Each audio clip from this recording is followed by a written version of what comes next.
In Mary Shelley's novel, The Last Man, the protagonist, one of the few survivors of a plague, searches for meaning in a world of loss, concluding that there is but one solution to the intricate riddle of life: to improve ourselves and contribute to the happiness of others. In 2022, as COVID-19 lingers on, the climate threat looms larger, and war returns to Europe. There seems to be no answer to when this era, defined by loss, will end. And many of us are finding that making sense of the intricate riddle of life and extracting meaning out of adversity is one of the things that art does best. In this season of In These Times, we talk to scholars, musicians and poets, and other members of creative communities to explore the link between making art and making meaning, and how creativity shines a light on that way out of adversity, past and present. In these times, knowledge is more important than ever. In this episode, we speak with a scholar of English literature about another era defined by loss, the Black Death of the 1300s, and how authors reported and responded to it. Welcome to Episode 2, Joy and Plague.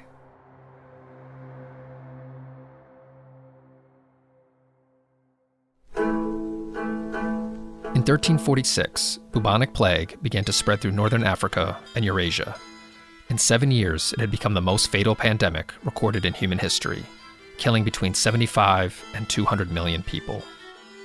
Hence, the countless numbers of people who fell ill, both male and female, were entirely dependent upon either the charity of friends, who were few and far between, or the greed of servants, who remained in short supply, despite the attraction of high wages, out of all proportion to the services they performed. That's David Wallace, Judith Rodin Professor of English and Comparative Literature, reading from Giovanni Boccaccio's Decameron. Boccaccio's father was a merchant and official of the city of Florence in 1348, as the Black Death was tearing through Europe. Half of the population of the city died, including Boccaccio's father.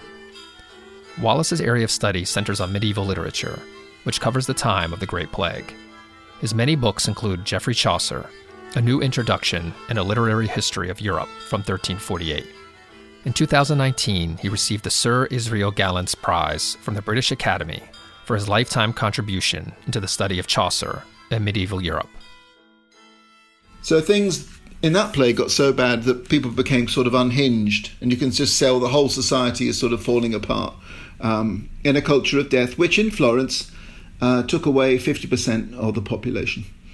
The Florentines were living in a republic in which they tried to take care of everybody. So everybody flooded in from the countryside, and they tried to bake bread and feed everybody. But the increase in numbers of persons led to more people dying. Whereas in the north of Italy, in Milan, they had a despotic society, a dictatorial society, in which the Duke simply ordered anybody who had plague-like symptoms to be bricked into their house. And they would just be left there, and they would die in the house. But the mortality rate there was about 15%. So there are different responses to the pandemic in different parts of Italy. Boccaccio wrote the Decameron immediately after the plague devastated Florence. In it, he testified to the suffering that took place. He talks very poignantly about what death is like, and the scariest thing for him is that people died alone, which for a medieval person is the scariest thing of all. It had once been customary, as it is again nowadays, for the women, relatives and neighbours of a dead man to assemble in his house in order to mourn in the company of women who had been closest to him. Moreover, his kinfolk would foregather in front of his house along with his neighbours and various other citizens. And there would be a contingent of priests whose numbers varied according to the quality of the deceased. His body would be taken thence to the church in which he had wanted to be buried, being borne on the shoulders of his peers amidst a funeral pomp of candles and dirges. But, as the ferocity of the plague began to mount, this practice all but disappeared entirely and was replaced by different customs. For not only did people die without having many women about them, but a great number departed this life without anyone at all to witness their going. Few indeed were those to whom the lamentations and bitter tears of their relatives were accorded. On the contrary, more often than not, bereavement was the signal for laughter and witticisms and general jollification. But the Decameron goes beyond the horror of the plague. It tells of a group of young people who flee Florence to the countryside. They pass the time telling stories, 100 in all. They talk of human vices, tales of love, both happy and tragic, and the role of fortune versus human will. So it's kind of an escape from the plague into storytelling, which of course keeps your spirits up, because part of the work is to avoid not being completely depressed and overwhelmed by the horrors of the plague. So it's a phenomenal testimony both to the suffering of the plague and how to recover from it through storytelling, through artwork, if you like. While Boccaccio was an adult when the Black Death began, Geoffrey Chaucer was only about 5 years old when the plague came to England. The plague is always there for Chaucer. There's a passage, for example, in the Pardoner's Tale. It's a sort of little allegorical tale where 3 drunken men in a pub have heard that death has been taking off lots of people, and they decide to go in search of death, which is allegorical, of course. And they're sort of sitting in the pub in a rather drunken state, and this boy explains to them what the clinking of a bell is, and it's about a body being taken to church. And they said, what's that all about? And the boy replies to them that this is an old friend of yours, and there came a privy theft men cleped death, that in this country all the people slayeth. And with his spear he smote his heart a twa, and went his way without word is more. He hath 1,000 slain this pestilence. He has slain 1,000 people in this time of plague. So that's the common experience that's appealed to there. 1,000 people killed off, and death walks the land. So the Pardoner's Tale is like an allegorical version of experiencing plague. And then in other tales, for example, the Knight's Tale, you get a series of temples, the Temple of Mars and of Venus and of Diana, with their attributes. And then finally we get a description of Saturn, which is the planet with the widest circuit, and he has various negative effects. And one of them is, me looking is the father of pestilence. So Saturn says, my gaze is the begetter of pestilence and plague, which is to say the astrological conditions when Saturn is in the ascendant can lead to plague. So they thought that was one cause of plague, astrological, if you like. Yeah. So the plague is always there in Chaucer. But also I would say it's there in the very joy of being alive, which I think is very Chaucerian. Today, we envision the people who lived in the Middle Ages and the Black Death as pretty grim and focused on gloomy themes. I think the opposite is true. That in a way, if you're in the middle of disaster and misery, you tend to focus on positive things. You tend to, in World War II in England, Vera Lynn would sing about there'll be bluebirds over the white cliffs of Dover, right? Even as the Nazis are dropping bombs on London. And I think the opening of the Canterbury Tales, which at the very end of that very long opening sentence on line 18, it talks about that God has helped them who were sick. One that April with his sure is certain, the drocht of March had passed to the Röte, and by the every vine in switch liqueur of which fair too, engendered is the floor. Whensoever as ache with his sweat a breath in spirit hath, in every holt and hath the tender croppes, and the youngest son hath in the ram his half a course run, and smaller fool is Mac and Melodia, that slepen all the nicht with open ear, so pricketh him natur in her courages, dan longen folk to go on pilgrimages, and parbereds for to sek and stranges, the ferne halwes, couth in sundry longis, and specially from every shearer's end of England to Canterbury they wende, the holy blissful Marte for to seka, that him hath holpen when that they were seka. Right, so that's why they're going on pilgrimage. It's, one that April with his sure is certain, the drocht of March appears to the Röte.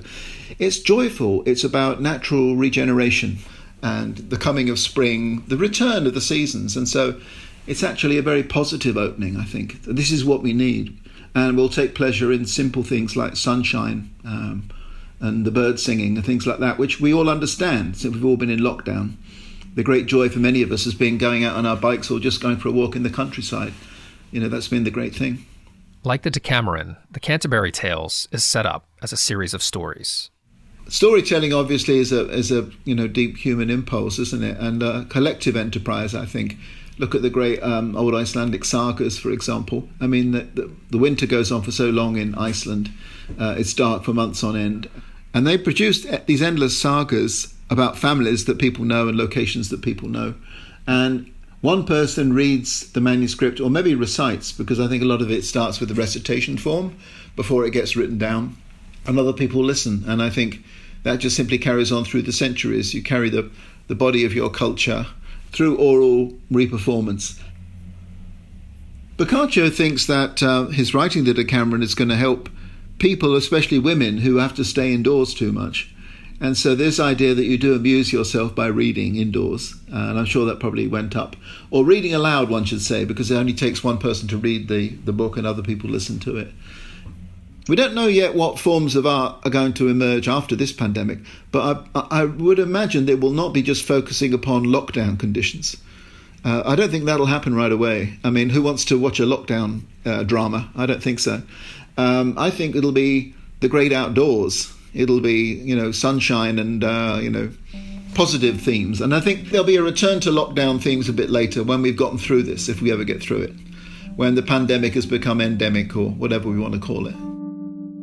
This time has been challenging for most of us, and Professor Wallace is no exception. My mother's in a nursing home in England. She's 94 years old, and they've got COVID in the home, so nobody can visit. So, that's kind of heartbreaking. And teaching has been a great challenge, but the students have been phenomenal. Their adaptivity has been amazing. One thing that's changed in my own teaching is I taught Dante last semester. I teach it again next semester, and last year was the 700th anniversary of Dante's death. And that was kind of spooky because I had to teach it online. And we were reduced to being kind of images of one another, kind of spectral images. And so then when we got to the afterlife, the Inferno and the Purgatorio, we met spectral beings. We met ourselves in funny ways, in a kind of weird state. And so I think we understood Dante more appreciatively than ever before in that state. So there are certain things we have discovered through lockdown conditions, yeah. Pandemics bring tragedy and hardship and change, but change has two faces. Workers can demand better conditions of labor. We reconsider how we do things and how we think, and artists create new ways of seeing and help regenerate society. I think that Chaucer is the first great poet of the modern English mother tongue, if you like, and that before Chaucer, French was a more prestigious language and serious things were done in Latin, but English becomes for him a language in which you can do all things. And this accompanies a sort of shift where the language of parliamentary debate switches from French into English, the language of law, even eventually the language of the coronation of the king. And so Chaucer has got the great advantage of being a first-generation poet.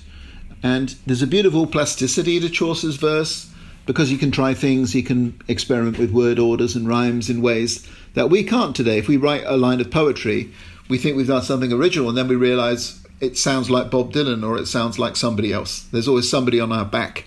But there's a joy in experimentation in Chaucer, which makes it very popular with modern poets, actually. Modern poets love Chaucer. Lavinia Greenlaw said, reading Chaucer is like meeting the English language before the paint has dried. And many women are very inspired, often women of colour, by Chaucer, because there's something unsettled and inchoate about Chaucer. The Wife of Bath has become almost like a muse for modern women poets. And it does owe to the age he's in, I think, having survived the plague, right?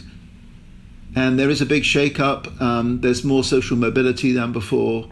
There's a joy in living, but there are also great challenges as well. I think it's an extraordinary period of time. It's no accident that the period of time produces Chaucer in the same way that the 1580s produced Shakespeare. Professor Wallace has found joy, especially in his work and teaching. I think I've been buoyed up by my students, by their love of knowledge, and I think actually being a humanist scholar really helps as well. You get some historical perspective, you get some joy and enjoyment, and you see people trying to react to the pandemic, trying to react creatively to the pandemic and give expression to it as well. So that's been good. I mean, Zadie Smith wrote some really lovely reflections on the pandemic, some of the first that I found very helpful to read. Yeah. I'm a member of the School of Arts and Sciences, and I think We respect the sciences because the sciences will get us out of the pandemic, but the arts have their role to play, that we can help our students digest what's going on, make sense of what's going on, connect them with texts from earlier times which are inspiring, that have been through what we're going through, but often in a more acute way, and also enable the students to be creative themselves, to record their own experiences, to think about their own ancestry, if you like, something I've been doing with my students, who, Penn students are remarkable from all over the world, and they just bring to us phenomenal richness. So for me as a teacher to notice what they're bringing to the classroom and devise ways of bringing that out, which has been such a great joy for me. So that's what I'd say.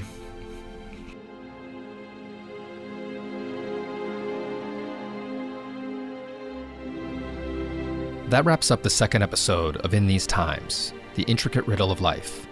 Join us in 2 weeks for episode 3, Tangled Up in Nature, where we'll talk to an expert on Shakespeare and early modern literature, who will discuss lessons from nature, or how writers from the past have found meaning in and read meaning into the natural world. The Omnia podcast is a production of Penn Arts and Sciences. Special thanks to Judith H. Rodin Professor of English and Comparative Literature, David Wallace. I'm Alex Schein.